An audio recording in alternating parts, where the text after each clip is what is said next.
काका, ये धारा 370 क्या है? धारा 370 क्या है ये जानने के लिए 42 साल पीछे जाना होगा बेटा।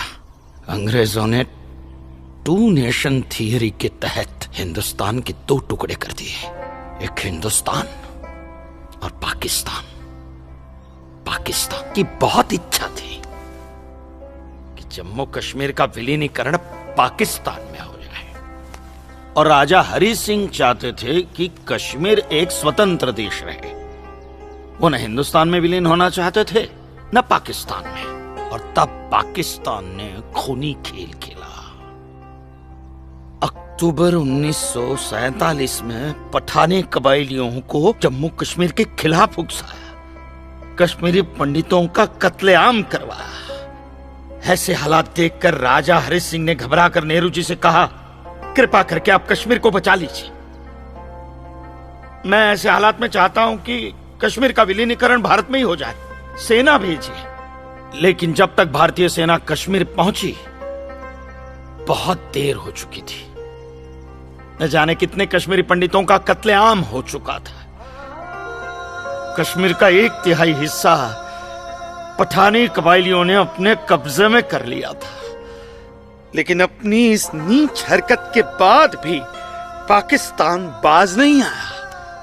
पठानी कबायलियों और भारतीय सेना के बीच युद्ध जारी रखा पाकिस्तान ने। संयुक्त राष्ट्र सुरक्षा परिषद के 3 सदस्य आयोग की रिपोर्ट पर 13 अगस्त 1948 को पठानी कबायलियों और भारतीय सेना के बीच युद्ध विराम घोषित हुआ, और यह तय किया गया कि कश्मीर समस्या का हल जनमत के आधार पर ही होगा। सितंबर 1951 में मताधिकार के बाद एक बार फिर जम्मू कश्मीर के भारत में विलय की पुष्टि की गई, मगर इसी दौरान शेख अब्दुल्ला ने अपने हाथों से धारा 370 का ड्राफ्ट तैयार किया और नेहरू जी को सौंपा। सरदार पटेल और अंबेडकर साहब की मर्जी के खिलाफ 1952 में नेहरू जी ने इसे लागू भी कर दिया। इसी धारा 370 की वजह से नेहरू जी ने कश्मीर को एक ऐसा विशेष दर्जा दे दिया जिसमें जम्मू कश्मीर राज्य ने हिंदुस्तान से अपना एक अलग संविधान स्थापित कर लिया। इसी धारा 370 की वजह से हमारे हिंदुस्तान का राष्ट्र ध्वज अलग है और कश्मीर का भी ध्वज अलग। इसी धारा 370 की वजह से कश्मीर की कोई भी महिला यदि भारत के किसी भी अन्य राज्य के नागरिक के साथ शादी करती है तो उस महिला की नागरिकता समाप्त हो जाती है। लेकिन यदि वो महिला अगर किसी पाकिस्तानी नागरिक के साथ शादी करती है तो पाकिस्तानी नागरिक कश्मीर का नागरिक हो जाता है, हिंदुस्तान का नागरिक हो जाता है। इसी धारा 370 की वजह से भारत के किसी भी अन्य राज्य का नागरिक जम्मू कश्मीर में जमीन खरीद नहीं सकता, व्यापार नहीं कर सकता। लेकिन जम्मू कश्मीर का नागरिक भारत के किसी भी अन्य राज्य में जाकर अपना व्यापार कर सकता है, जमीन खरीद सकता है, कुछ भी कर सकता है। अरे बिग लैंड एबोल्यूशन एक्ट क्या है पता है?